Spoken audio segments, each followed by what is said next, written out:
podcast with Rhett, Embry. How are you doing? What's up? How are y'all?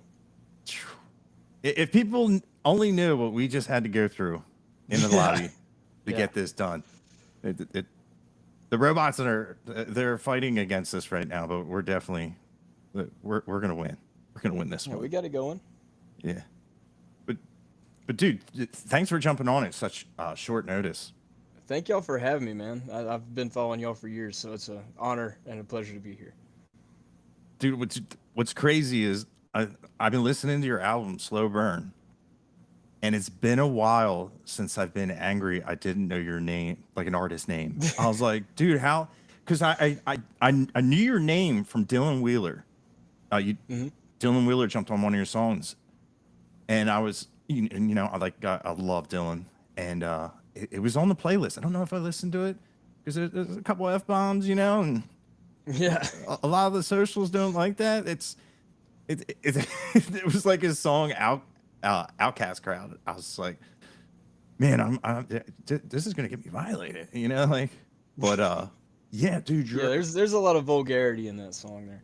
yeah, but your album, even the album art is so clever. It's so cool. Thank you, Who thank you. came up with that, That was honestly me and my girlfriend. We had dude?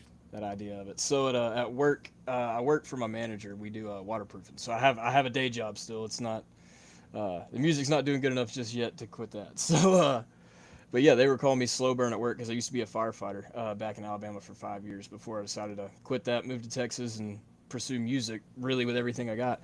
And so everybody was joking around calling me slow burn, and I was like, that'd be a badass name for the album. And I love smoking cigarettes, so it's one of my vices. And we just thought it'd be a badass idea to do a vintage cigarette machine and have all of the song names on the cigarette packages and all that. So it's kind of a little Easter egg there for you.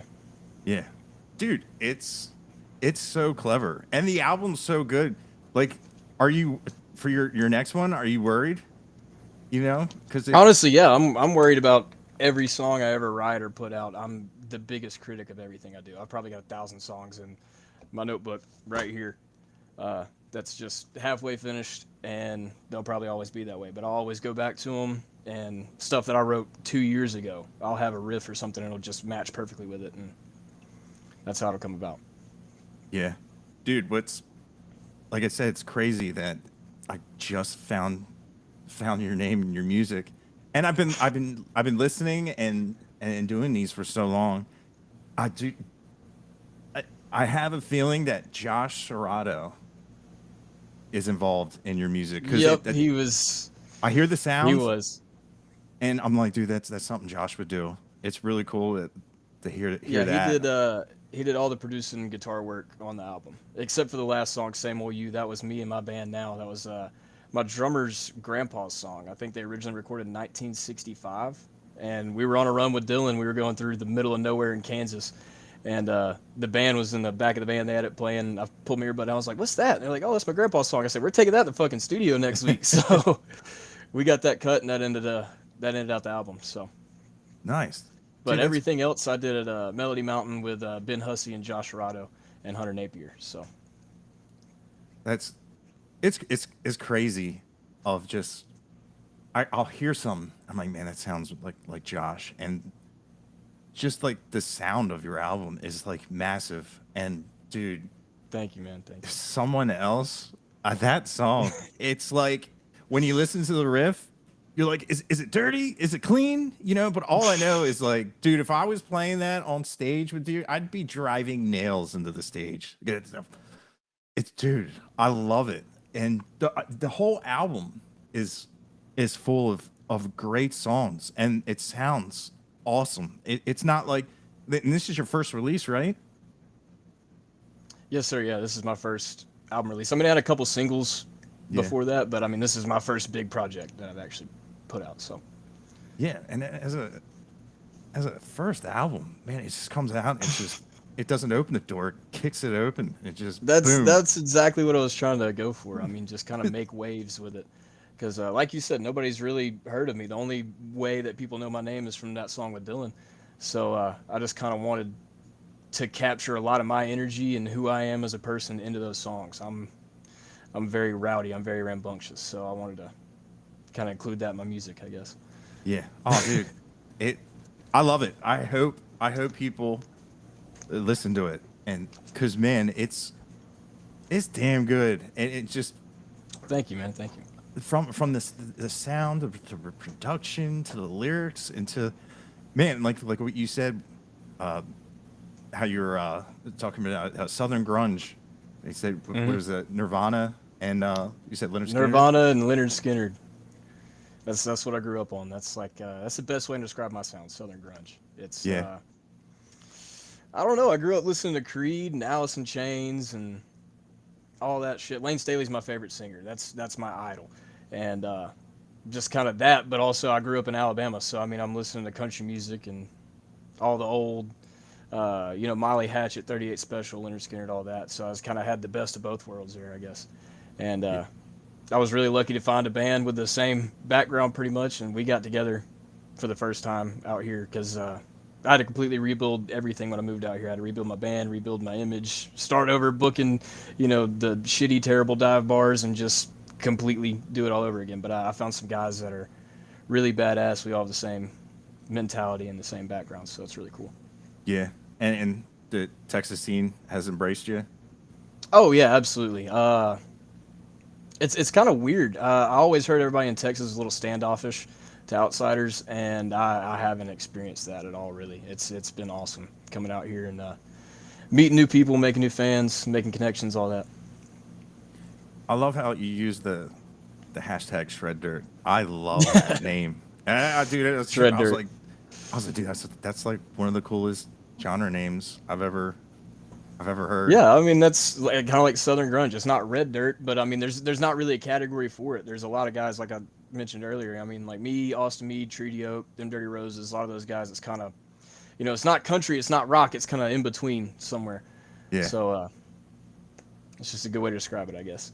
yeah, and dude, you're like right up there with those guys, 100%. Thank you, man. Thank you. I appreciate that.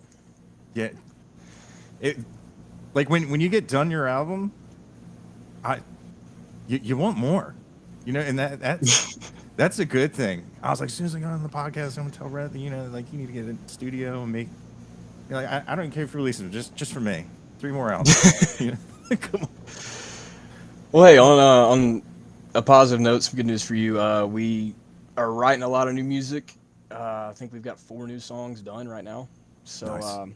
hopefully next month I'm going to take some in the studio. My plan is put another single out by Christmas time, another single by spring, and then next summer have another album ready. So Yeah, that seems to be a good formula. I see a lot of mhm. people doing that, and Yeah, every 6 months I try to release something, yeah, just kind of stay relevant. and then like you like drop it as an album with some extra songs that you didn't drop as a single. Hmm. Absolutely, yeah. I definitely want to do like a cover EP, do like 3 or 4 cover songs that I really want to do. Man in the Box. I want to record that, put that down, put out a version of that. So Nice. there's a couple covers I really want to do. I don't know if I should just put them in an EP or put them as extras on the album or not. But Yeah. I'm very green into music, dude. I just picked up a guitar. I was 19, I think. 25 now. So I mean, I've actually been grinding trying to be a musician for about 5 years now. So I really have no formal training. I never took singing lessons, guitar lessons, any of that. I just kind of taught myself how to do it all. So, That's crazy because I never would have guessed that. So do you primarily play an acoustic or uh, electric? I'm kind of transitioning right now. I always played an acoustic. I got a acoustic guitar that my good buddy Co Wetzel gave me, and we were sitting on the porch one night. It's a badass story. And we're sitting on the porch at my house back in Wilsonville, and we're just passing the guitar around. It was the old beater guitar they had on the bus. It was a Gibson J45. So, but I mean, they just beat the shit out of it. Nobody really used it. It was Code didn't like the way the lights hit it on stage, so he was like, "Fuck it." And we're passing it around playing it. I'm like, dude, this is the best sounding guitar I've ever played. He's like, you want it? And I was like, you're fucking with me, dude. Whatever. So I went ahead, went to bed. They stayed up all night partying, and I got up the next day, and my dad was like, "Hey, what do you think about Code giving me that guitar?" I was like, "He didn't give it to me. You're fucking with me." He's like, "No, for real. Go look." And he put it in the case, signed on the back, "Don't sell this bitch, Co Wetzel." So I've been playing that every show. That's like my trigger. Uh, So, but I'm kind of in a transitional phase with my music, I guess, because I started playing country-ish, really country music, because that's the easiest to learn how to play. You know, three chords and the truth. Yeah. But like I said, I'm still very green into being a musician. I'm still trying to find myself and my sound and all that. And like I said, the shred dirt, Alice in Chains kind of vibe, that requires a little bit more electric guitar. So started learning some power chords and getting electric. I think the last 3 or 4 shows we've had, I've been playing electric on that. So Nice, dude. That's cool as hell. He gave you a guitar. His man, like when people when people get mad at when the artist is like getting hit by beers and stuff. Like I watched Co's. I think, man, I know it's a Gibson Custom, the Iguana Burst. I think it is. That's like close to Mhm. like that's a couple $1,000 guitar. I think it might be 7 or 6. It's up there. It might even be 8. And it's absolutely my favorite guitar of any artist I've ever seen. And man, when you see a hard cup bounce off of it, and Oh, it just breaks like, my heart. dude, and you know he has to love that thing, like you know what I mean. Like you fall Oh in love yeah. with a guitar, dude. You might as well marry the thing because it's a relationship. People name Oh them, yeah. you know. They have Yeah, my names. guitars are my most prized possessions. So. Yeah, it's your moneymaker, and man, Exactly. Yeah. yeah, dude. You know that green acoustic he has. I absolutely. It just looks like a like Slash used to play like a green guitar like that, and that was like one of the first times I saw that guitar, and I was like, man, I'm gonna go on like Sweetwater, check it out, and I was like, yep, nope, not today, Yeah, it's not tomorrow. little You steep. know, the Powerball would have to hit for me to, you know, because I don't play out anymore, so it's definitely not worth. But yeah, I love that guitar. That's so cool. He gave you a guitar, and like having something like that, that's a whole nother set of inspiration right there. Oh, absolutely. That was when I first really got going too. So that just kind of lit a fire up in my ass, I guess, and Yeah, that's made me realize that I might have a future being a musician. So. yeah. You know, if you're hanging out with Co Wetzel, I'd say so because I know like after his concerts, he's gone. Like Oh yeah. later, yeah, I've never met him. I've I've Great dude. met I've met most of the band. I haven't met Josh. We were texting back and forth because he was like, "Man, He's a nut. yeah," and I'm like, "Dude, I'm here again. I'm here again. I'm here again." And he's like, "Oh man, I missed you. I missed you." And I get it. You know, artists are busy. You know, Oh yeah. people grab you. You got to be here. You got to be there. Everything's curated. And it's funny is because he was like, "Yeah, I'm gonna give you some tips on how to make your sound better." And I know how awesome he is at that. I've been He is like, a wizard at that. please, you know, if you can make anything sound just anywhere near your mixes, absolutely. Because maybe I am doing something wrong. You know, those guys they can sit on any board, any piece of equipment, and just know the magic spot or the settings that I am no. If it's not like a physical dial where I can't put it back to where I remember seeing it where it was, I don't mess with anything like sliders and faders and all that. No, that's a I that's a remember we were recording the album. He did all the guitar work on it, so he would be sitting there, like I mean, his little corner he had is just screens and buttons and knobs and lights and everything. I had no idea what was going on, and he's sitting there playing guitar with one hand, and he's on the computer, like doing sound stuff with the other one. I'm like, what the fuck? So that guy's mind blowing. How he works is insane. yeah, In my opinion, he's one of the greatest guitar players walking the face of the earth right now too. So yeah, dude can literally do it all. yeah. I got to see him a bunch of times last year, this year, and man, it was really cool to see those guys jam out. But like, yeah, like 5 years in, you're already hanging out with Co Wetzel, getting guitars with him. I say you're doing pretty well. He's got to be a fan of your I sound. hope so. I hope so. I mean, he's like a brother to me. So him and Dylan, a lot of those guys in the music scene, they really helped me when I got going. Cause I grew up on a deer farm back in Wilsonville, and I'll give you pilot story, I guess, on it. So there was this girl that my drummer at the time introduced me to, and I just kind of started playing music, and she had this artist that was up and coming. This dude named Co Wetzel, nobody had ever heard of. This is beginning of 2019, and no, when was it? I think it was, yeah, it was 2019. It was the beginning of 2019, and she wanted to go to this concert in Birmingham, so I got us tickets. Caught her cheating on me, and then I said, "Fuck that." And her favorite song was "I'm Done," and I remember I was sitting there in my truck, just getting fucked up one night after all of it, and that song come on, and I was like, damn, he wrote that song about me. He wrote that song about my situation. I was like, that's fucking awesome. So after that, I think it was maybe a week later, I was at my buddy's house and he had a shitty guitar sitting in the corner. I gave him $100 for it. And that night I was playing Every Rose Has Its Thorn all the way through. So I was like, damn, I kind of play guitar. And it was a couple months later, it was the beginning of deer season. And my parents went to go see Co at Rick's in Starkville. And he had a week off. So they're like, hey, come to Birmingham. Let's go shoot some critters and stuff. So they showed up at the farm as him and Shiloh and Dre. And they showed up at the house, stayed for a week. And it was literally the guy that inspired me to pick up a guitar in the first place and start playing music. I'm sitting at a tree stand with him. So that was the beginning of it, I guess. And then ever since then, they would always come hunting with us. We go noodle catfish, go to shows, all that. It's just kind of turned into a really good relationship. Through that, I got to meet Dylan and Austin Mead and them Dirty Roses, all those guys, and they've really helped me out along the way. So yeah, they've been there since the beginning. Dude, that's awesome. Yeah, as much as I would like to hang out with Co Wetzel and you, there is no way I'm noodling for catfish. There's absolutely brother, I couldn't. That's my shit, dude. Oh, there's monsters in that water. There's no way. No. No way. Just like. The only monsters in there is a catfish. Yeah. He's really the one that got me started. Co was the one that got me doing it, because they were out in Alabama with us, and Hannah Bear, and she hit off us up like, hey, let's go grab some catfish. And we're like, fuck yeah, let's do it. And I got bit that first time, and I was hooked ever since. So now during the summertime, if I'm not on stage, I'm not working, I'm in the river grabbing catfish. So that's wild. I like to eat catfish, but you know how it got to the shore.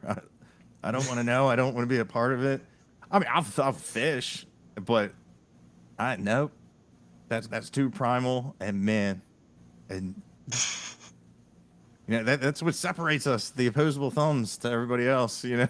Like, oh yeah. I just can't. I can't do it. Maybe because like my parents, we always went to the beach. They live at the beach now, and I ran in, and they assume it was a bluefish that latched onto my foot and just tore my big toe to shreds. I had to like get surgery on it, and man, that and watching Jaws, which I highly, if you live by a big body of water, I highly I just it's one of those things I wish I never did, is sit down and watch all of them and. You're like, oh, that was a good movie, and then like you're in the water, and you're like, like oh. Yeah, I stay out of the ocean. I don't like the ocean. No. I mean, I scuba dived a little bit when I was a kid. I went with my grandparents, and I mean that's fun, but I mean I'm underwater and I can see everything down there. But swimming in the ocean, no, I'll pass. Yeah. I'd rather stay in the river with the alligators and snakes and all that. Oh, dude. More animals that I don't know their temperament, that I assume we're not friends, and I keep it that way. Yeah. It was like I was kayaking in the bay, and I don't know if it was a water snake or turtle, and this thing had its head up, and it was coming at me, and I said, you know what? You're right. I'm done.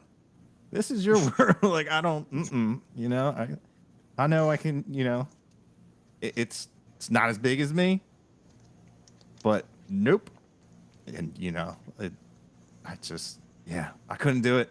I would be so jealous though, but I don't think there's enough amount of Millers, and I do like how cool it would be to hang out with you guys, and like I've hung out with Dylan. Dylan's awesome, and I never got to hang out with Co. And they're like, the only way you hang out with us is you get in the water, put these gloves on, and catch you some catfish, and I'd be like,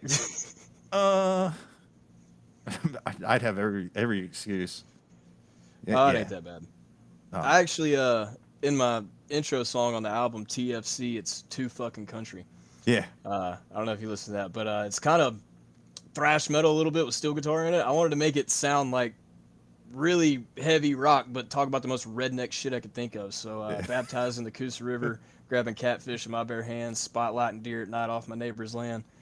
So that's the first little verse of it. And everybody's been telling me, dude, you need to finish that. All my buddies back home are like, it's badass. I mean, it's more of a joke than anything, but Yeah, that's funny because I yeah. thought I thought like somebody was calling me or texting me because it's only 47 seconds long.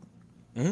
Yeah, I was just like, it's dude, short. that's cool. I love stuff like that where people like back in the day there used to be intro songs of just Oh yeah, and there was skits in the middle of the album and everything. I miss that. yeah I love an album with a lot of layers to it. yeah like So. I just remember the Offspring Smash the secret song. Hmm. If the track ended and the CD kept going, you're like fast forward because there was like another Easter egg. And I'm trying to Hmm. think, did Nirvana do that? Why do I think Nirvana did that? I don't know. I can't remember.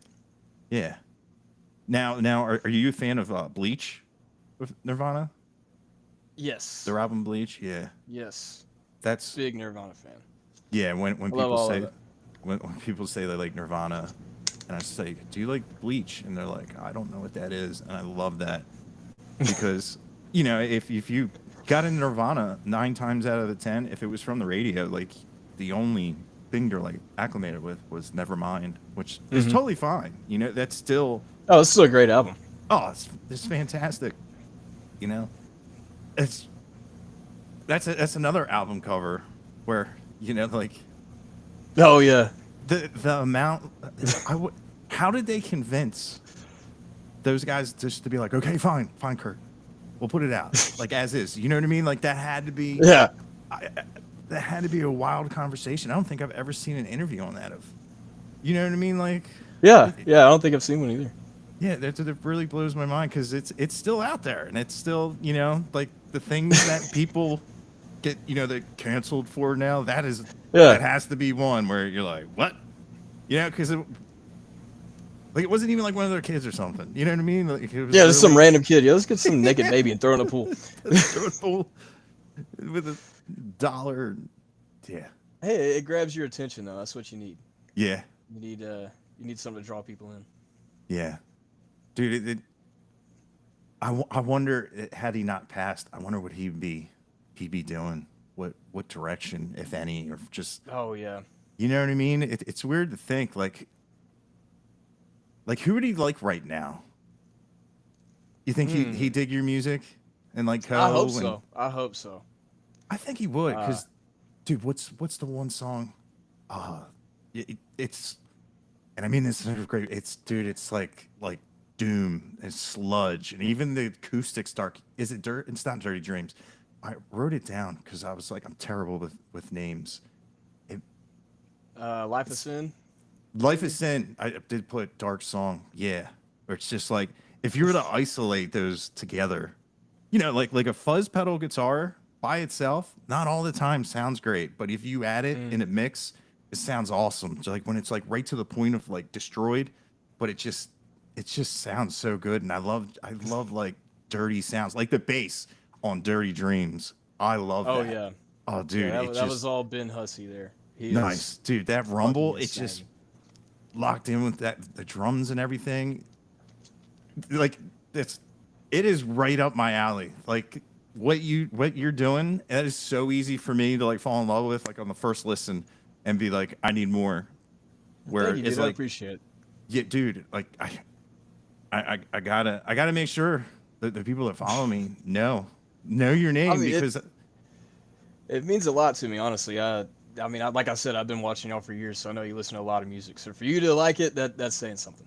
yeah, So it's it's I love how it like goes hard and it sounds like you're doing stuff mm.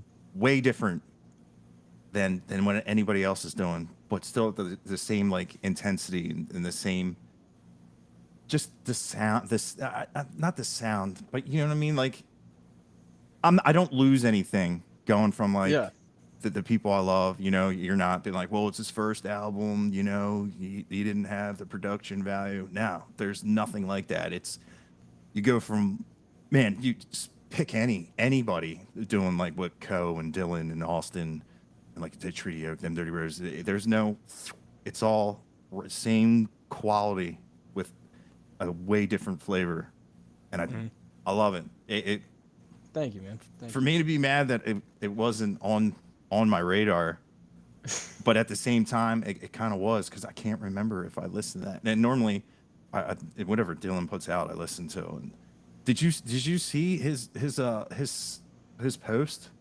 about he was dude? Yep. That like hurt my heart. God, I love that dude, and he's like one of the nicest guys. He's always been good to me. Every time I go to a show, his whole band have always been super nice, and the dude is just talent from every angle. Oh and like, yeah, I he's saw he's the best vocalist out there right now, I would say. oh dude, So 100%. when he made that announcement, it kind of sent shockwaves through everybody out here. We're just kind of like, what the fuck? But yeah, sometimes you it just is got, what it is. yeah, sometimes you got to take a step back, and I'm sure he said he'd be back. That Oh yeah, yeah. I don't think it's gonna be a forever type thing. yeah, that But seeing that sentence is what stopped me from driving 30 hours to go to his house and you know put his song on like a speaker and stand outside the window and throw rocks. Dylan, Dylan.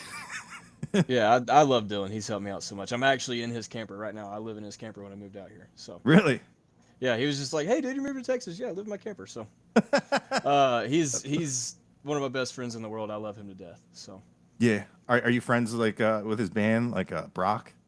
oh yeah, I love Brock. Brock's Yeah, dude. awesome. I love his name, Brock and Roll. I was Yeah. like, man, that's so cool. Dude, that's what I always said is him and D-Mac having both those dudes. Oh my god, just how they complement each other. It's not like I don't know, they mesh together so fucking well, and it's just the sound they make on stage. It's insane. There's nothing like a Dylan Wheeler show live, in my opinion. They Yeah. put on some of the greatest performances. Yeah, definitely. It was really cool. I saw Dylan went out with Treaty Oak and Co. And there was a lot of people that didn't know who Dylan were, but they knew who he was after he got done. And it's funny, one show, people were like, hey, are you the guy from TikTok? And I'm like, do you know who I'm standing with right now? Like, this guy just got off stage, rocked this entire place. And they're like, what? I was like, that's just Dylan Wheeler. And they're like, oh my God. I'm like, yeah, come on, man. Forget about me. You know, like, I just listen to the stuff, like, what you guys make. That's all. A lot of it had to do because I said Picos and the rooftops. And man, there was a big thing of like, I remember someone was like, they were like, why don't you get some culture? I'm like, what the hell, man? Like, it's up here, it's Pennsylvania Electric Company. It's called Pico. I applied there. Yeah. They said, welcome to Pico. You know, you're here for a job, please sit down and await your evaluation. Okay, you know? It's funny, Pecos came up here and all the manhole covers say Pico. And I was like, I wanted to show him. And the person was like, dude, we're not stealing a manhole cover and walking to his tour bus. And I was like, it'd be fine. He'll think it's funny. And then the more I thought of it, I was like, man, my luck's gonna like fall in the thing. I'll be on like some closed circuit TV. And the manhunts now. I was like, all right. I was like, we'll just maybe another time. Hey, if they had Rhett Embry on a manhole cover, I would take that motherfucker. Really? This is mine. Hell yeah. That's hilarious. Now, if you could like have like your own tour with like three guys, who would you want to hit the nation with? Do you have? Oh man. Damn, you put me on the spot. I would say Co, obviously. Yeah. Number one, Dylan. Probably them Dirty Roses, if I had to put me and three others on there. But honestly, I see this as an opportunity to give some guys some love. Jake Slay. I don't know if you've heard him. He is awesome. I would love to get on some stuff with him. Off the Rails band. They're from out here in Texas. I'd love to hop on some stuff with those guys. So, but if you haven't listened to them, go check them out. Yeah, yeah. I did a video of theirs, and every it seems like every band now I got a copyright strike, and I sent them the screenshot. I said, listen, I attempted, and they're like, is there anything else you can do? I'm like, once you put it out and they mute it, that's like my original. It's like my original video, but there's probably a way I can like. Sometimes I'll chop them up, and I try to keep the flow of the song, but it's just I don't know. Like some people, money and time, and like songs are like they're like the artist's babies. You know what I mean? And Yeah, absolutely. To pick parts myself where I don't want the artist to be mad. Like, dude, you missed the best part of the song. You cut it out because when when you're editing, you're like, come on, man, I just want to I just want to get done and just get it out there because I'm just like I'm not editing is I just not a fan. It's so time consuming, and man, you can edit something, do all these cool transitions and things, and just it does nothing. It goes nowhere, and all that time wasted. And I really don't like chopping up people's songs. I always feel weird because I have my own music, and it's just like, man, if you like hit a cool lick or a cool riff, and it's just you gotta have that in there. Yeah, dude, that tied the song together. Why'd he cut that out? And like, you get mad.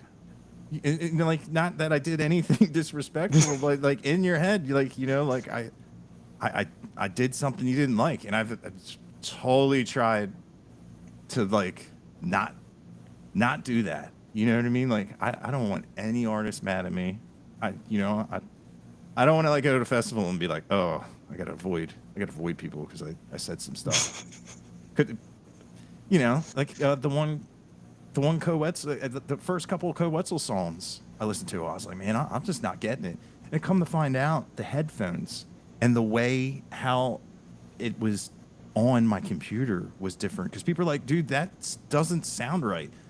Where's the other guitar? And I went back, changed the format of how, I guess just the consoles weren't jiving because I got another console and I listened to it and I was like, dude, there's that sound. I was like, dude, this is awesome.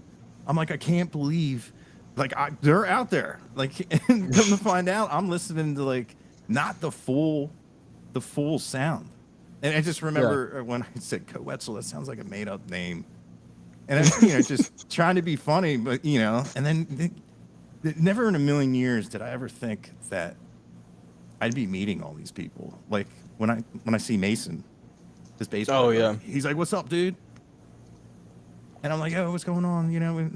We talk. It's so wild that just all I was doing like it. All I was doing is listening to music and finding because like for a while, like I guess they called it like the new metal, but man, it all started sounding the same. None of the guitar tones had any organic life to it anymore. It even kind of like Metallica did that for a while, where I was like, man, where's your sound? Like I miss like a Soundgarden and Nirvana and Alice in Chains. They all sounded this. Just they had like they had the very same distinct sound. Yeah, they had their sound. Yeah. It stayed the same, and it didn't just go with the pack.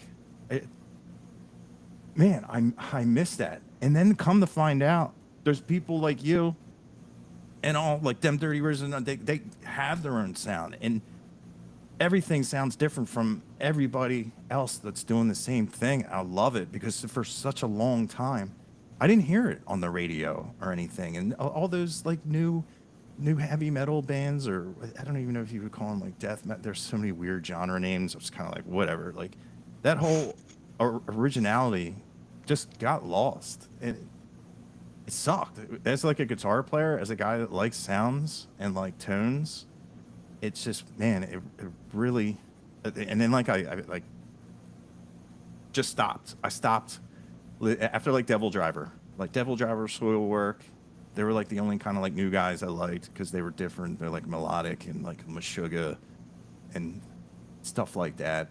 I like that. Even like I liked Korn's first too. It was so different, and it sounded like it was recorded in like a garage, but it's still the talent shines through. It was awesome. It was a cool Oh yeah. time to be listening to music, and then it just all kind of got like, hey man, let's all just download the same VSTs and plugins and just I feel like that's a lot of the issue today, and how music's going is everybody's just what's popular on TikTok, what's going to get views, what's going to get quick streams. yeah, It's like what 30 seconds something catchy we can put in a TikTok video. I don't know. It's just I feel like there's a whole lot of originality kind of missing in the music industry as a whole now. yeah, There's not a lot of people that's in my opinion at least. It's a lot more like you said, follow the pack, do what's popular, do what's going to get you the streams. But that's kind of what I like about the Texas scene is there's a whole group of guys out here that nobody mainstream really knows about, and we're just doing it the same way. Nobody's signed on a deal. We're all independent artists. We're all just making music how we want to make it and what's true to us. And that's awesome to see that the whole Texas music scene starting to get some recognition. So yeah, dude. That's been like my whole mission. I was just taking the cover off the hot rod in the garage. Like yeah, because people love stuff like that. They love originality. They love somebody that wrote their own songs. Not for the radio. And like as an artist, like why would you want to do that? Because you always have to be that guy. You know what I mean? I get it. We all got to eat. And stuff that brings in money. You kind of like have to like bend the knee to stuff. But once you start doing that, and you, like even the people that love your music, they don't. It's even the fans are not like fake, but they're not fans of the authentic you. So, man, Kyle Root said something good. He says, "Let's just be yourself. You're just gonna, why would you fake your art when you can just be yourself and you never have to deviate from trends or ever have to worry about anything." I like that. Why would you fake your art? That's what I always say about music. I feel like we're all artists, but it's the same as a painter. It's like you're creating a picture with words and music, and it's I don't know. There's something spiritual about it. I don't know. It's just I feel like everybody has their own way of doing it, and there's beef in the music scene and all that. I don't know why everybody's got to fight with each other and all that. There's room for all of us. I mean, everybody can make it in this shit, and just do it your own way. Everybody's got their own style. Everybody's got their own sense of how it should go, and like I said, there's room for all of us here. So yeah, I wish people would be a lot more original with their music. I guess. Yeah. There's like some soul missing from it in music nowadays, I guess. Yeah, definitely. And yeah, the whole drama with the music thing. Some people love it. I'm just kind of like, man, like, I think fighting when you're an adult, it's like, what are you in like the 13th grade? You know what I mean? Like, come on, like, what? Especially when you both have money. You know what I mean? Yeah. When you have money and fame, and you just, man, if the litigation you would have to deal with it, and like as an artist, if you're fighting and you have a court appearance, like you got to go and show, and it's just. Man, that's way too much. Yeah, I'd rather just be friends with everybody. We shake hands and drink a beer and put on a show together. I mean, like I said, there's room for everybody in it. So. Yeah, dude, exactly. And man, I haven't met anybody in the Texas scene that I've been like, well, I'm going to avoid that guy. Everybody has always been so nice and really accepting of everything because, like I'm from the Northeast. When I say, oh, I'm from Delaware, just like, well, thought you're from Texas. And I was like, no, I'm from Delaware. And they're like, that's wild. And, I would have never guessed it. Yeah. What's funny, I've just a fan. I was at Highway 30 at the Texas Motor Speedway, and oh my God, Charles Wesley Godwin was playing. The guy goes, I really like this guy. I never heard of him. Where's he from? Is he from Texas? I said, no, he's from I don't know if it's West Virginia or Virginia. He's like, where the hell is that? And I was like, that's kind of up by my way. And he's like, where are you from? And I was like, I'm from Delaware. It's from the Northeast. As soon as I said north, he started calling me like a Yankee. He's like, fuck you, Yankee fucking. I'm like, oh, cool. We're just cool. You didn't even know where it was. It's a state, dude. Like, you know what I mean? Like, really? I didn't go, oh, you know, I didn't start making fun of you for not knowing your geography. You know, like, okay. All right. Well, this Yank's going to go get a drink and hang out with someone cool.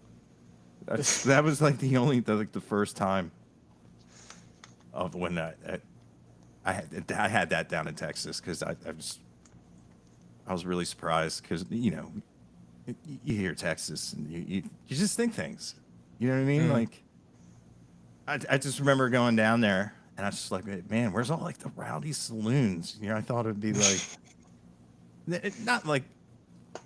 No, I didn't like the movies out here. That's for sure. Yeah, I know. I didn't really know what to expect, but yeah, it's been cool. I'm going back down next month. We're having a Stocktoberfest with a bunch of the Oh artists. yeah, I'll be there. Oh really? I'll be there. Yes, sir. Dude, that's awesome. I scanned the poster. I was like, I wonder if he's going to be there. And there's so many names on it. I always have to read it like 3 times. Dude, that's going to be awesome. Steve told me about it. I was like, man, we finished up our tour like 3 days before that, so I'll be home, so that'll be perfect. Nice. Yeah, dude, it was really cool to see the artists. We've done it the last 2 years, and artists that never met each other. They're like setting up songwrites and stuff, and it's really cool. And some people are from the graphic side. The guy who did graphics for Red Clay Strays, he was there. A bunch of other just venue people that book venues around like Fort Worth and Texas, in the Texas area. It was a really cool experience. And I just remember I was like, man, it's amazing.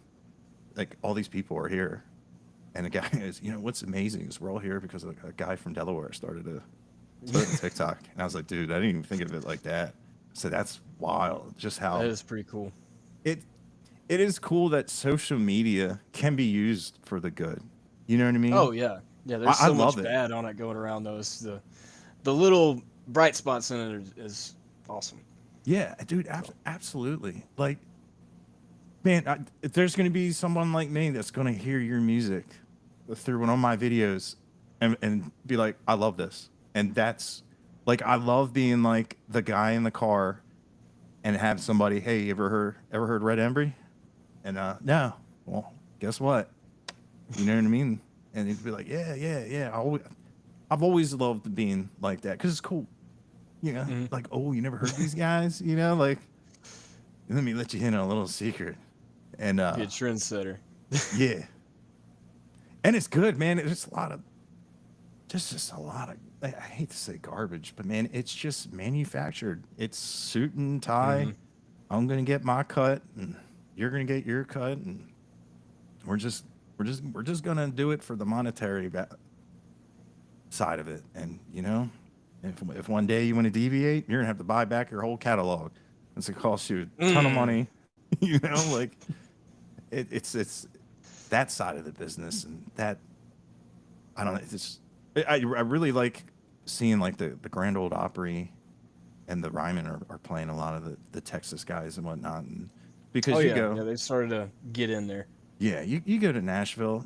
Some of those musicians are incredible, but they're playing the same 20 songs every place you go, and like that's what I hate about Nashville is I've met some of the greatest musicians up there, and they'll never see the light of day. I guess they'll never get the recognition they deserve because it's just so oversaturated up there. And you gotta, if you're playing on the Strip, you gotta play the same 50 songs. Yeah. And be able to play whatever request you get. It's just I don't know. I feel like Nashville's just it's not for me. I don't like it. Yeah, I remember the first time. Well, the first time I stepped on Broadway, I was the only dude on Broadway. It was early in the morning, and they're like, "Just wait," because I was like, "Dude, this is a ghost town." I'm like, because the cities around here, like, it don't matter what time it is. There's just people out, and they're like, "Just wait." And then we went back at night. And I just remember, like, how is this called Music City? And they're like, what do you mean? I was like, music venues, there's no names on the marquee. There's no band Mm-mm. names. You know, there's no probably because people steal 'em, like a sign, a poster, or something. It's just like you don't know the band name unless they have a banner, or Mm-hmm. unless they at a break they say, "Hey, we're so and so," and I'm like, "How can this?" And then next thing you know, they're like, "Say it," and another three bands come on. It's like, shoo, shoo, shoo. And then Yeah. you know, you go, "Hey man, you're really good," blah blah blah. And I remember just asking, I was like, "Man, how much do you pull down on a night like this? The place is packed." He goes, we haven't counted the tips yet." I was like, "What?" I said, "The venue doesn't pay you?" He's like, "You must be new here." I was like, I'm like, "Dude, you play for tips? Like the venue that's making thousands, like I know a busy restaurant out here will make, you can make 20 on a good night." And I said, "This place is double that. It's got to be close to $100,000 with the upsell of everything there." And I'm like, "They can't, that's wild that, you know, this play for tips." Because like then I found out, hey, if you're playing for free, I could walk up and be like, "Hey, we're a band. Can we, why don't you go take a break?" They'd be like, "Dude, thanks. I've been singing for 12 hours today." It's like, Yeah. it's I so, don't know how those Nashville artists do it. I got a yeah, bunch of buddies up there that's, caught in the machine, I guess, that just do the yeah, same gigs every night. I mean, it's once you get sucked in, it's hard to get out, I guess. But I don't know, it's not for me. yeah, dude, same. I think the same. And it's great if you want to do rights. Oh The yeah, absolutely. the singer swap, song right, and that kind of stuff is awesome. It's Yeah, the I place. cut my teeth in Nashville at the Live Oak with Little Skinny. I don't know if you heard of him, but he did Little Skinny's Rowdy Shit Show up there, and I think it was I think it's first Thursday of every month, something like that. I can't remember, but I did a lot of writers rounds up there and met a bunch of really cool cats and wrote some songs up there with them. So that's really about the only good thing about Nashville. Other than that, I hate how crowded it is. I hate the traffic. I hate the music scene. It's not a place for me. Yeah, So it's funny. It's like I'll I'll hate the scooters, but I'm the first one after like a bucket of Millers. I jump on it, and there's no laws. There's no, see ya. Like, yeah, that's the crazy thing is just going up there and finding abandoned scooters up on our bridge. There'll be like 50 of them, just somebody stashed right there. yeah, It's crazy. yeah. You just pick them right up and just ride them wherever. That man, it's like an urban like Tony Hawk, except for in a scooter. It's chaos up there. But do you have an artist that's like your go to for if you do want to write, co-write? Oh man. Uh, Obviously Dylan, me and him wrote "Make Me Feel." So we wrote that in probably about an hour sitting on my back porch. So just how he writes and everything, I love his writing style, and we've obviously come up with some good stuff before. So I love writing with him. Uh, who else? Dalton Torres. I love writing with Dalton Torres. He's a local guy here from Fort Worth. Um, Man, who else? I usually write a lot by myself. I've just now kind of started writing with other people, but I just feel like I can't, get my point across in that way if there's other people there. I feel like it's got to come from me. It's got to be real. Yeah. Uh, but Life of Sin, I wrote that with Ben Hussey in the studio. I had the first half of that song, and I went in. I was like, hey, I want to record this song. I want to get it done. So me and him sat there and kind of hashed out the whole second half of it. So he's a really good writer. I love working with him. But I really want to get some writes in with Jake Slade and Brandon Bing and Ghost of Great County. I wrote a little bit with them. So Okay. actually playing with them this week in Canyon at the Lumberyard. So Nice. anybody who's watching September 26th at the Lumberyard in Canyon, me and Ghost of Great County, and they're putting out their new single on that day too. So y'all Oh, go check them nice. out. I'll have to check that out. Yeah.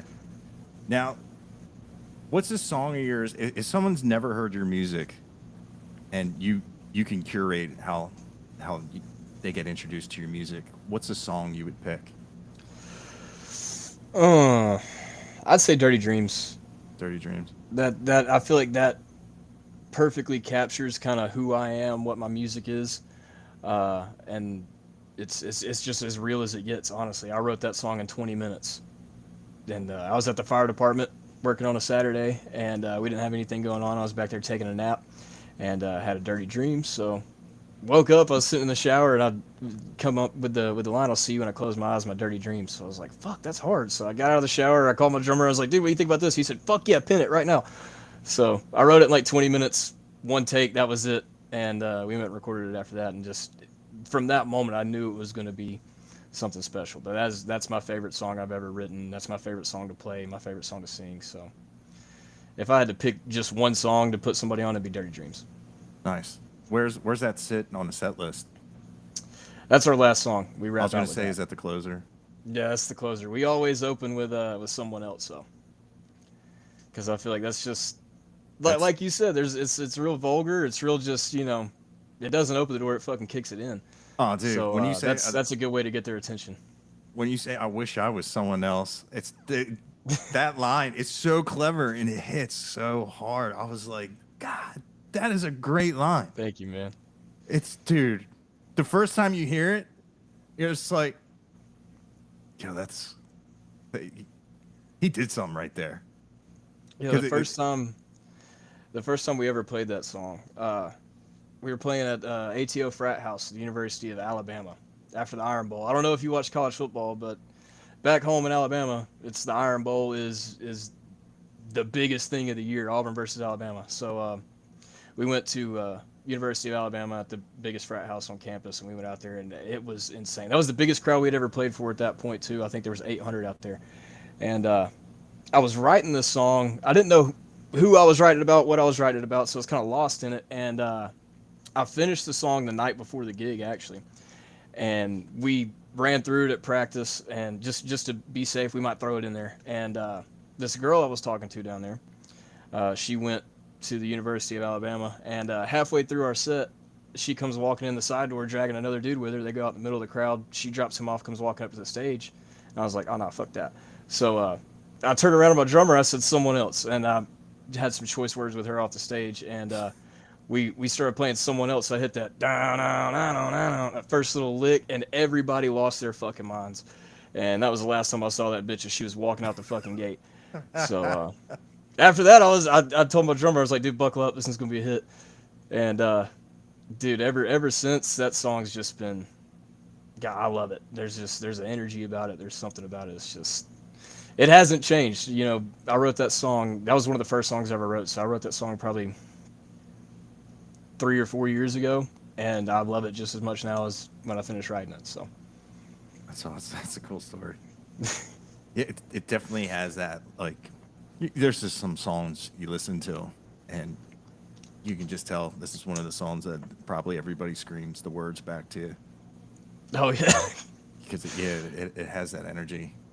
yeah. Back home for sure, they love it. It's just that's one of the things out here is just getting established in Texas, starting over out here. Like I said, that's been the hard part. Booking shows has been the biggest issue. Really. But yeah, it's hard because nobody knows me out here. So I've sent out probably 200 emails in the last week, and I've got 2 responses. So yeah, that's how dude, it goes. Sucks yeah, being an independent artist. yeah. I've done that and had the same. I don't think anybody. It's just, man, you gotta get that spark of like word of mouth, because come to find out, a lot of these people talk, and Oh yeah. I found that out with, man, my band. They had too many beverages, and they were mad they got paid in check because they don't want to pay taxes, and they were like loading up equipment that wasn't ours. And I said, put it back. This is how you burn bridges. You don't. Oh yeah. So I was like, all right, and I got the email. Hey, maybe by mistake, and I was just like, I call him up. I said, you got to take that back. And it's just like my sister's boyfriend owns a bar. And he's like, hey, I heard about. I'm like, great. Well, now we're not even gonna be able to play with their bar. I was like, dude, like once you get that reputation, but yeah, booking at times it can be really easy. It was amazing. I booked a tour literally like on like a couple of Saturdays It was just like amazing. You know, like you just send out a press kit and they go, oh, yeah, yeah. Yeah. I found what really helped is give them dates you're available, which I, I, I, Really? I found that once I started doing that, I said, hey, you know, we have these dates available. We could be in your area around here. Here's our digital press kit. Here's this, you know, or accolades, which we didn't really have. But yeah, once I started doing that, it was I, I don't know. I never booked bands. I guess if they have a hole, they can just look for their calendar and just go, oh, that's easy. That's easy. But yeah.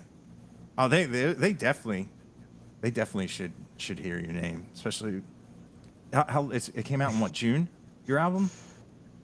July is in July. July? Yeah, so Yes, sir. it's still It's still new. It's still fresh.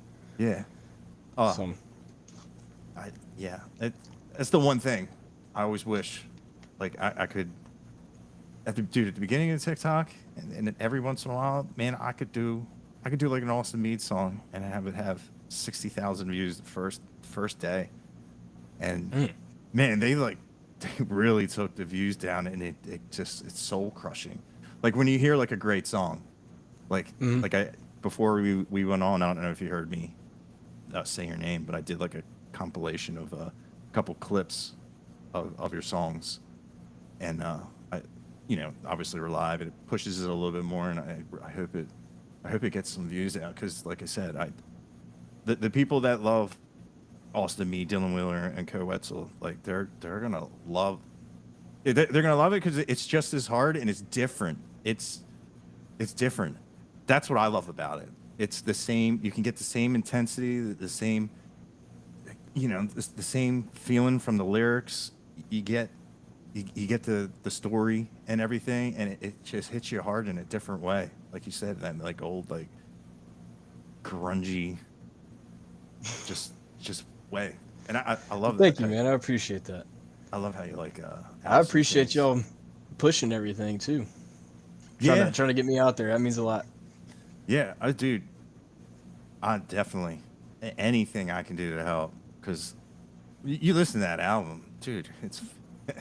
It's good from the moment you start listening. I love the intro, TFC, and you're just like, hell yeah, and it's just like, blip, boom, and I'm like, what did I act? You know, I know it's in my pocket. You know, did I just click off? And I'm like, nope.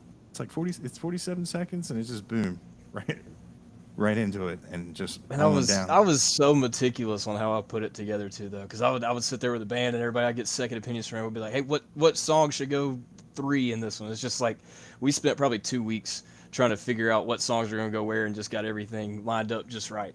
So So you guys did it. I'm yeah. It was majority me and the band and my girlfriend. We just kind of figured out what songs need to go where, what's gonna be the best vibe of it. So I think it turned out pretty good. I think we got our point across on that. Definitely. What was like the most cherished slot?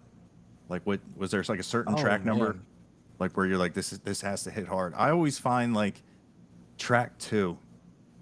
Track 2 and 3 are always where like hmm I would say probably like 2, 3, 4 somewhere in there, like kind of a third of the way through the album, I guess. Uh, and then we kind of dropped it off right there at the end a little bit and then picked it right up. So I don't want to have any slow spots in it. I guess really I want it to just kind of keep your attention. I yeah. guess is the best way to put it. Now So. the end song, Same Old You. Is hmm there a reason why that's at the end of the album, or it just happened to? Honestly, that was it. Just filled a slot. I wanted 12 songs, and that was my drummer's grandpa's song, and he recorded it in 1965 or 1968, I think.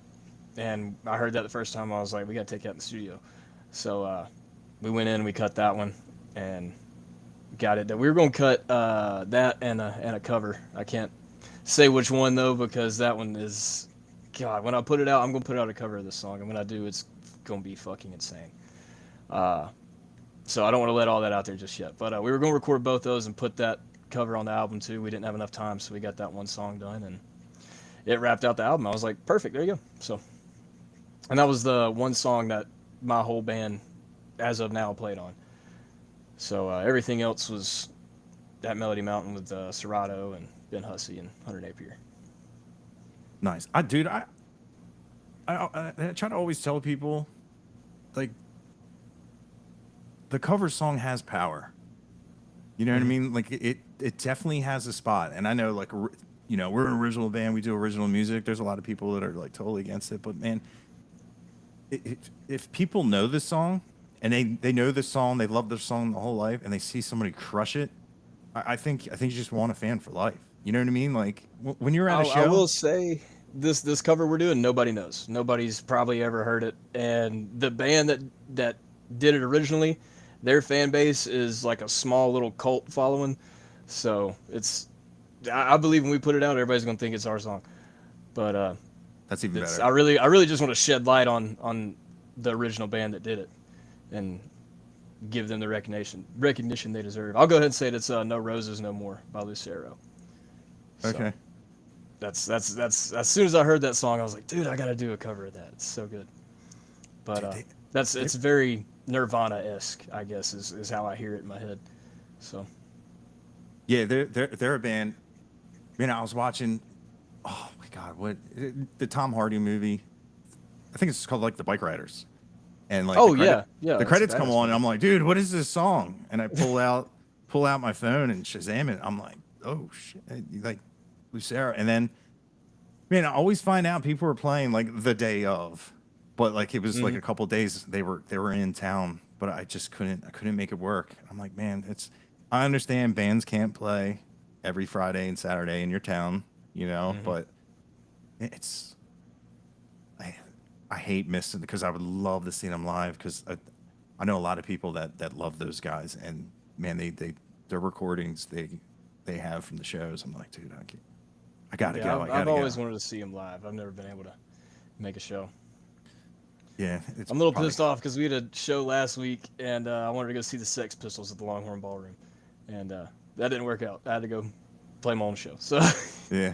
it's I mean, it, it's badass though. I'm not complaining, but you know, that's one of my bucket list bands, and that's probably the only time I would have ever been able to see them. So, yeah. Eh, maybe sometime. is what it is.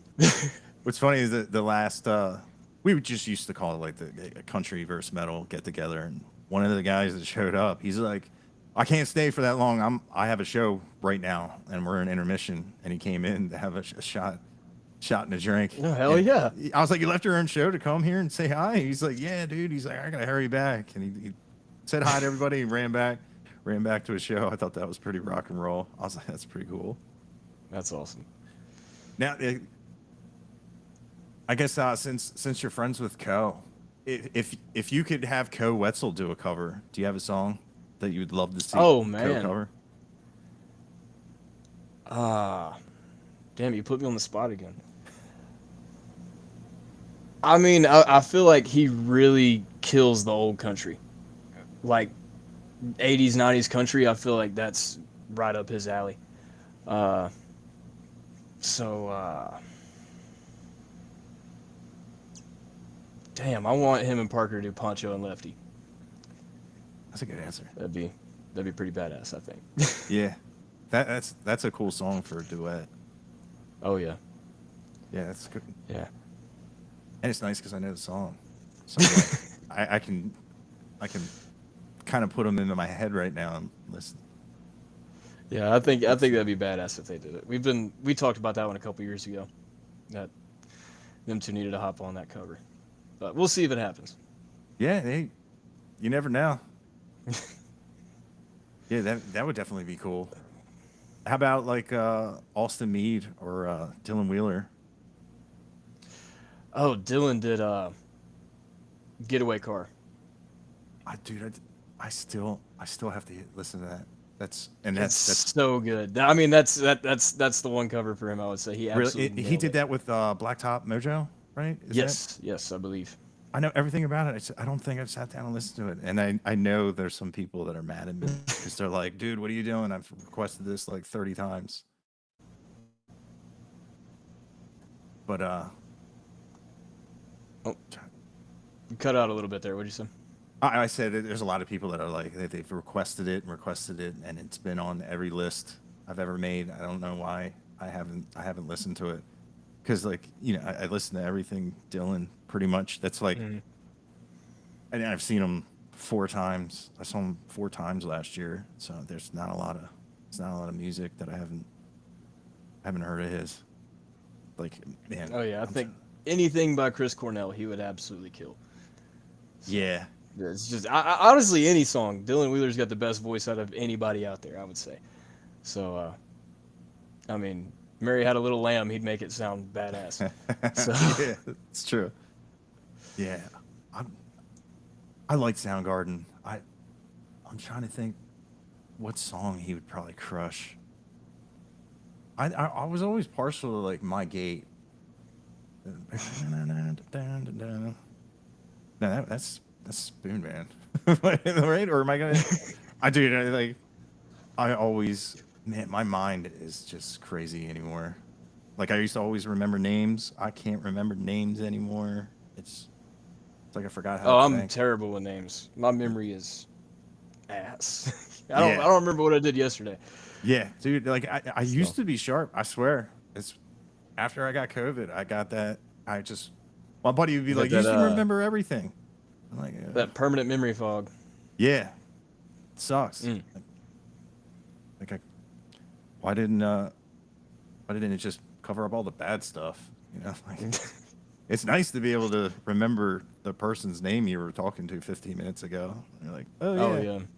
yeah. I I worked feel with a so guy. bad about that because I mean, you know how it is playing shows and stuff. You'll meet somebody and you'll see them at the next show. Oh yeah, I saw you here, and I'm like, I don't know who the fuck you are. Yeah, yeah, I feel yeah, so bad about it. yeah. I worked with an older guy. He just called everybody Mo. He's like, I got limited brain power, so I don't waste it on things that I'll never remember. So if I call you Mo, that's why. And I was like, cool. Could be I mean, worse, it makes sense. Yeah, I love that. He's like, I got limited brain power, so instead of wasting it on names, just waste it on something else. Which whatever that was, I never asked him. But yeah, man, dude, we've been talking for like an hour. Is there anything Yeah. that you wanted to talk about that we might have missed? Um, Like, Not really. I'm just here to chat, man. yeah, you said you have an upcoming show. Do you have a couple of them, or just Oh yeah, we got the 26th. Like I said, will be at the Lumberyard in Canyon with the Ghost of Gray County, and they're putting out their new single that day. That's gonna be their single release party and all that. It's gonna be a big show. Gonna be a good time. Uh, and then after that, the 4th, October 4th, we'll be at the Elk Lodge in Amarillo with who is it? Somebody's playing with us. I forgot who it is. hmm, I can't remember right now. I was gonna try to look it up, but we got that on the 4th, and then on the 11th we'll be at the Golden Light in Lubbock. And then after that, we got a couple weeks off, and we'll see what comes. But yeah, it's kind of like the time where yeah, it's starting to get slow right now. So yeah, it's I feel like always around the holidays it kind of slacks off. I feel like October, November, December is always slow for us, and then it really starts picking up again into January. So yeah. I just think that's just how music is because it's same up here. It's hard to find a gig or even find a place to go. I mean, but up here it gets miserable. It's cold and oh yeah, it gets dark at like 4:30. no, I couldn't do it. Yeah, I hate it. You have no time to do anything. God forbid you get to work on your car, change your brakes or your oil, and you're like, you better do it in 30 minutes because the sun's gone. Yeah. I'll be at. I have all these like of course the selfie lights or the ring lights. I'll bring them out and just have all these lights and just be working on my car. It's just it's terrible. Hey, do what you can, brother. Yeah, it's funny. My neighbor, he's always impressed. Like the other day, I had to take off I took the front part of the engine off and I had all these parts everywhere. And he's like, "This is amazing. You can do that."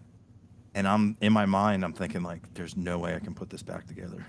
Like I was getting so mad I couldn't get to the part. I could see it. It started just taking stuff off, and I'm just having it all laid out. And I'm like thinking, like I'm having a drink. Like I need to calm down because I was so nervous. I was like, I need this to start tomorrow for work. And I was like, I should have filmed this. That way I can just do it backwards. And he's like, man, that's amazing. You can do that. You know, kids these days. Oh yeah, these kids these days. You know, you know, leave me alone. I'm having a heart attack right now. But yeah, of course I got it on. Check engine light's still on, but whatever. Yeah, I know enough to just fuck it up worse than it already is. So. Yeah, right? Yeah, dude, same. Yeah, it's an '09, so it's about it's gonna hit 200. It's out the door. It's seen some things, but yeah. Still It'll be gone 09, soon. you got 200,000 miles on it, you said? Yeah. That's pretty It's- good for 09. Yeah, and it's never gave me any issues. It had a map sensor go once. That's it. But right now, like if it's below 60, it won't start. I have no idea why. Brand new battery, and it's just, you know, I'm just that guy that just has to start his car, jump start his car every. It's like, oh, that poor I fella. wish I knew some tips to help you, but Yeah, that's, I'm no good on that. yeah. And then like my other car doesn't start, and my neighbor has the same car, and it got stolen. The cops came over to my house, and they're like, "How come we had eight of the same cars stolen in this area? We want to know why yours didn't get stolen." I was like, "Oh, it's easy. It doesn't start. Like, it's pretty much the anti-theft device on it is it. Oh it yeah, doesn't, absolutely. It doesn't start." He's like, "Why? What do you have a kill switch?" I'm like, "No, that's just it. It just doesn't start. I don't have an answer for you. I don't drive it." It cost $8 to start it up. It's got a big ass engine. I'm just like, I can't afford to drive it. It's like, you know, like it's like driving a big RV. You know, you start it up, there goes $20 out the tailpipe and whatever. But yeah, I wanted to ask, like, what's like the most backwoods Alabama thing you've ever brought on tour? Is there anything? Damn. I mean, I brought my shotgun with me, I guess. That's about it. That's funny. Oh man, was that just because you going to somewhere you never been? Oh no, that was when we were in Amarillo. We were going up there with Cadillac Creek Outfitters. Okay. We were up there shooting some birds with them. So I just threw the gun in the trailer and held it up there. That's funny. It's just, I used to manage a band, and there was somebody brought theirs. It was in the back seat, and I said, "What are you doing?" He'd never been in a city before. He's like, "We're going into the city." I was like, "Yeah, we're gonna play a gig. Like, we're gonna be fine. You know, like they're gonna have a special place for us to park. You know, like what's the thing?" And I couldn't get him out of the elevator. They'd never been in an elevator where you could see out because it was the parking garage. And they must have, it was attached to a hospital. So there's like these like learned doctors, you know, they're like, "What's going on?" They're like looking out the window, like, "Oh man, this is wild." And then like, I'm like, "Dude, you're just riding the elevator? Like, we have to like load in." Like, what is they're the same one. Like, I live on train, it's like an hour and a half to New York City. And you could drive around like 2 hours. And they were just like, "Hey man, did you know New York City is like 2 hours away?" I was like, "Yeah." And they're like, how long have you known that?" I'm like, "Since the first time I went there." I'm like, "Hey," they're like, "We thought it was like 6 hours away." I'm like, "No, dude." I'm like, "Dude, like where we're at, like if I got my car in 15 minutes, I can drive through 3 states." Like I just happen to live, it's called the tri-state area, and I live like, Oh yeah. I have like friends, they pay taxes in Maryland and also Pennsylvania because it's really easy to drive through a couple states. But I'm just like, dude, it's like right up the road. Like you guys need to get out. Like, I stay out of the city, brother. yeah, dude. Unless we're playing shows, keep me in the woods. Yeah, dude. There's some cities I like going to because I like the history of it. There's a lot of old stuff up here.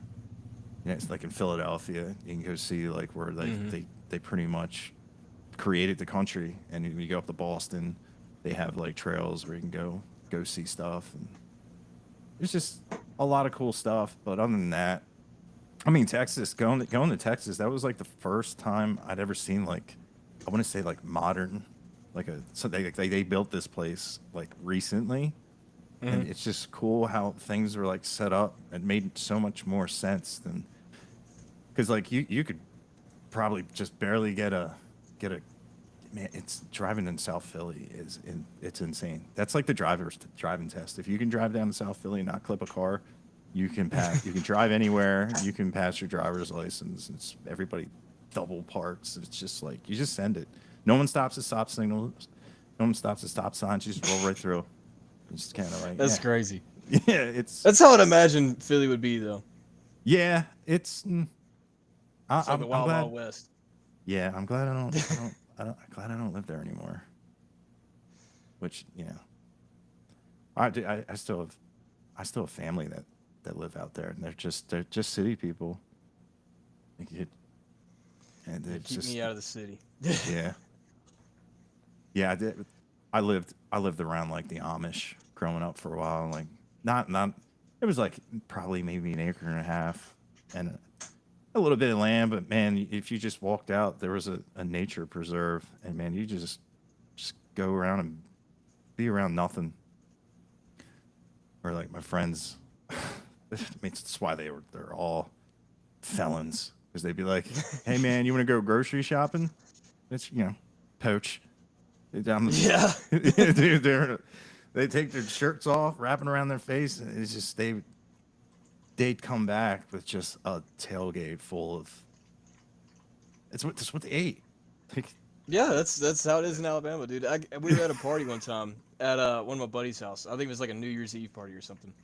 And we're all over there hanging out, having a good time. He's like, "Hey man, you gonna watch the house for me for a little bit? I gotta go run down the road." And I was like, "Yeah, sure. What's going on?" He's like, "There's $2 on the side of the road down here. We're gonna go get them." I was like, "All right, hell yeah." 10 minutes later, he come back, had them both in the back of the truck. We're sitting there in the garage, just getting them out. it's like fishing So, the flame release. oh yeah, yeah. Hey, you got your license? Yeah, I drove here. No, no, not I that got kind of I got a license. buddy back home. He's lived in Alabama all 25 years of his life, and he's never had a hunting license in the state of Alabama. That's He's wild. got one in Texas out here when we come bird hunting, but back home he's never had a license. Yeah, speaking of Yeah, Alabama, man, Alabama is having a great run with artists and stuff. oh yeah, yeah. There's a lot of talent at Alabama, Yeah, and I think now we're finally getting to show it. I guess yeah, definitely. Red Clay Strays, uh, them Dirty Roses, Yeah, Jason Isbell, all those guys. Adam Hood. There's a lot of great artists coming out of Alabama.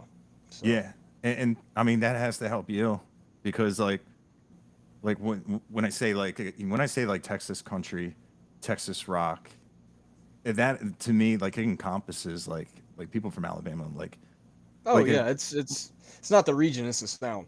yeah, yeah, definitely. Like Yeah. if people were they're like Muscadine bloodline, they're from Alabama. They say are they Yeah. country? I'll say like yeah, they're Texas country. And like you said, it's the sound, not the area. Oh, But absolutely. it's really cool to see just how some places just generate artists for some reason. There's just Hmm. something about it. Just something about the area of just and it's just known for just generating more and more talent than other places and stuff. It's really interesting to see sometimes how it can be like a hotspot of it used to be, when you'd think back in the day of like where like the heavy metal and the rock and roll and all that, you would think like California and like Hmm. all those rooms out there. And that's not when I think of like metal like that. California doesn't even come up in my mind anymore. But then Yeah, again, that's not like even on the radar. yeah, yeah, and that might be a lot of it has to do with like because a lot of times these artists are just like for a while it felt like you had to win a contest to get your toes wet into the game, and it's Hmm. crazy how like there's so many people that have won these contests, and they're like you'll just like be sitting around going like, oh, I wonder what happened to that guy. It's just crazy how just music, the way people consume music or find artists. And because I can't tell you the last American Idol I ever watched or Oh The yeah, Voice. It's it's just been years. yeah, but man, obviously to win them you have to have talent, and it's just like Yeah. where do they go? Like what happens? And it's what's really cool on the flip side of that is there's people that like your name it's you own it. It's your company. No one tells you to do anything that you don't want to do, and your music can, like you said, you can do whatever you want with it. And I love that. I love how artists are doing that, and there's absolutely no reason to have a label controlling your art or telling you don't don't put that out, change that. That's too heavy, that those words. Now somebody might think it's going to mean this, or you can just say no, upload. That's my That product. is the beauty of being independent, is you can just do whatever you want with it, really.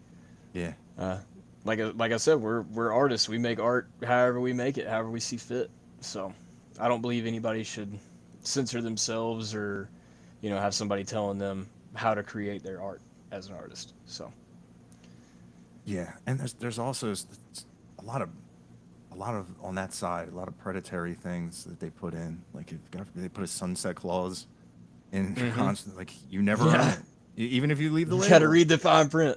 Yeah, and you got to get lawyers involved. It takes all the fun out of it. It's Yeah. I think having a manager is definitely beneficial. Oh, absolutely. Yeah, we're instead You got to of have somebody to help manage the workload. yeah, man, and yeah, if you're not feeling a good way about something, you can say it and have them say it, and you still look, you know, Yeah, yeah. like Mr. Nice Guy. They're the bad guy. Yeah, yeah, exactly, dude. It's nice to have that buffer, especially like when the venue isn't providing something that was supposed to be provided, and instead of instead of be like, oh man, Rhett came over and like pitched this out, and was like, man, it was real standoffish, like the way you would want to be if someone was doing you wrong. But when you have your manager go over there and rip their heads off, they'd be like, man, Rhett put on a great show. But that manager, it's nice to have that. The manager's Yeah, have that buffer. real rowdy. Yeah. And like you said, like it's when you want to focus on your show and something's not right, and you can have somebody go to bat for you without, because if you lose your temper and whatnot, it bleeds over into the show, and especially if you're a person that gets in your head, or if it's just something that Oh, I'm the worst about it. and that's it's so hard. It's so hard to shake that feeling if you are that type of Oh, yeah. person where like man, what am I doing here? I'm constantly battling myself up here. So But probably a good thing for the songwriting though, right?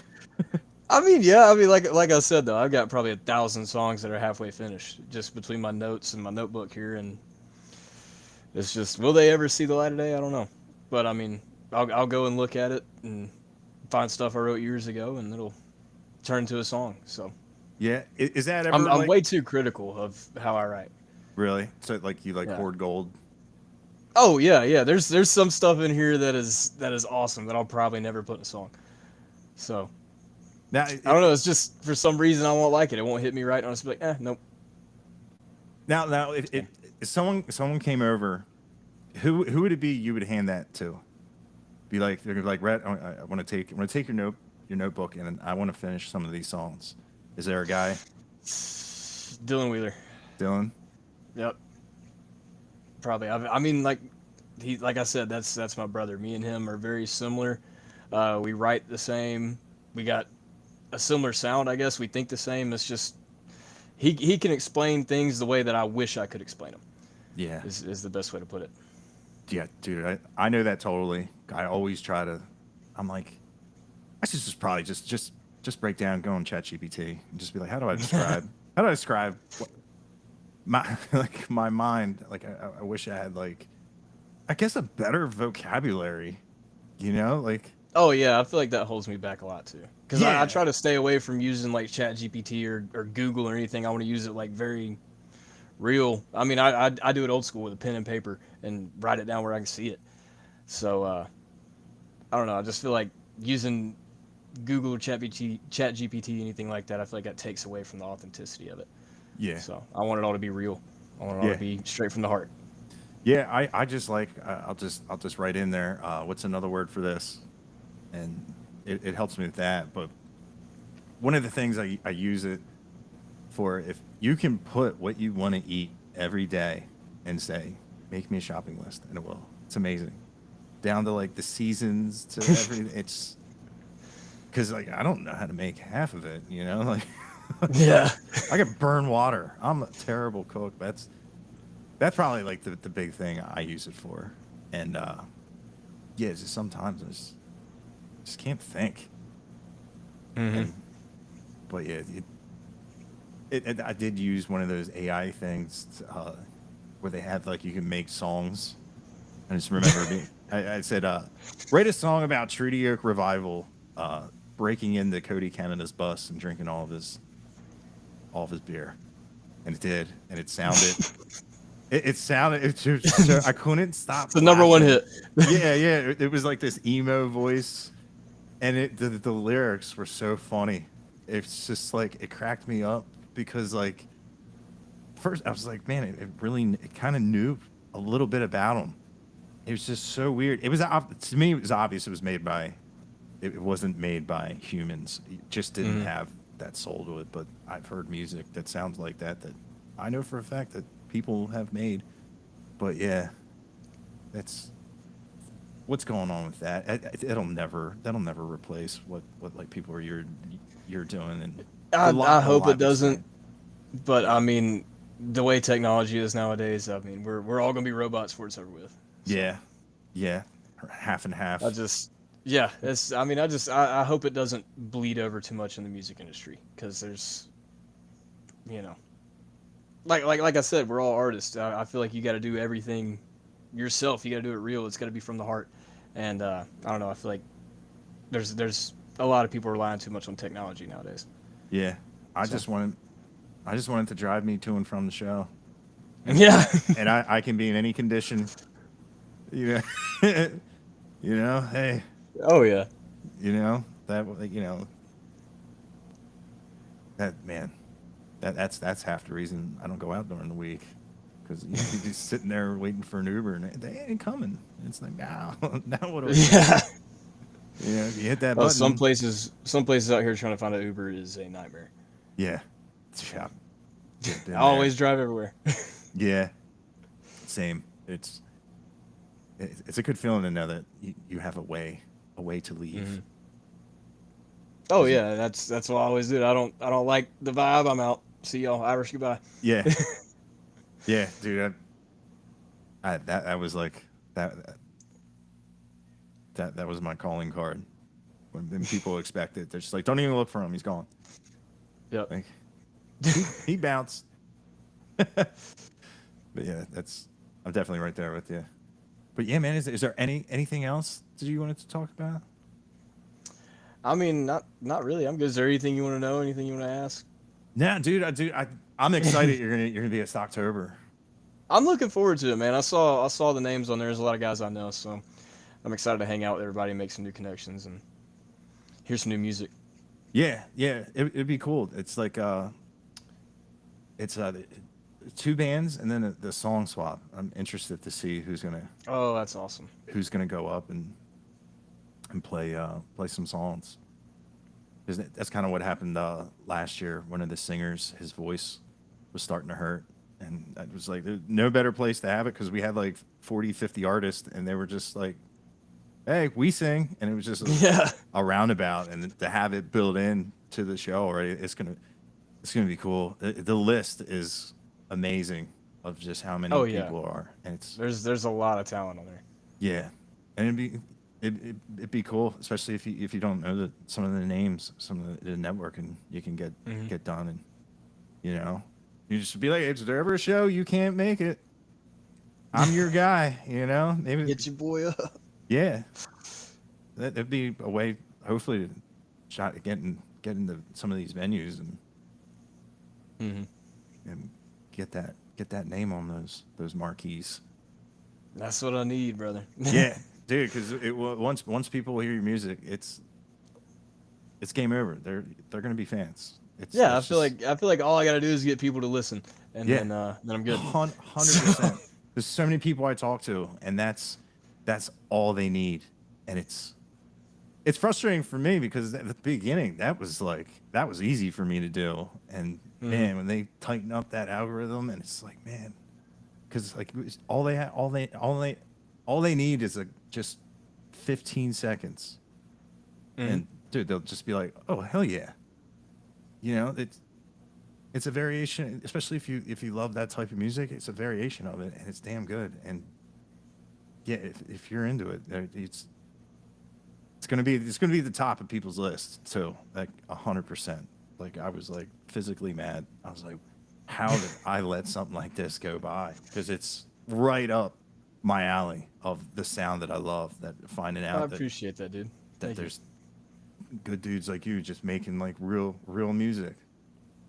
Like I try to make it as real as possible. So yeah, oh dude, definitely. It definitely shines through the mix, and the way how it's recorded, it sounds real, and I love hearing that now. Like it just has like an organic feel. It's just man, stuff on the radio. It's just like they just like how close to the top of that bar can we get before we clip, and it leaves no space for any air or anything. And it's just hmm there's no peaks and valleys. There's just no grit to it.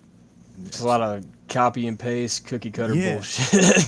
yeah, dude, exactly. And man, but yeah, I love what you're doing. I absolutely love it, and Thank you, man.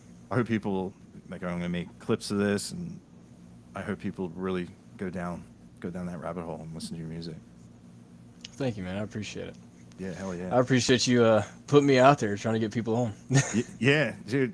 Yeah, yeah. You're one of the good ones. I'm definitely. Thank you. Anything you need me to do, or anything you think I can do to help, just absolutely hit me up. Yes, sir. So yeah, man. Well, it was great talking to you, and super excited to see you at Stocktoberfest in Fort Worth. Yes, sir. I'm looking forward to it. Thank y'all for having me on, man. I know it was short notice and it was a lot of bullshit we had to wade through to get on here, but I'm glad it all worked out. Yeah, hell yeah, man. I thank God because I really wanted to talk to you and do this. Well, thank you, man. Thank you for having me. I can't tell you how much I appreciate it, how much it means to me. So Yeah, man. it's Dude, really helping me out. yeah, I hope it does. I really hope it does. But Well, thank you. yeah, man, it was great talking to you. Yes, sir. You too. I'll see you in a couple weeks here at Stocktober. Hell yeah, man. Can't wait. Yes, sir. All right, I'll see you. All right. Adios.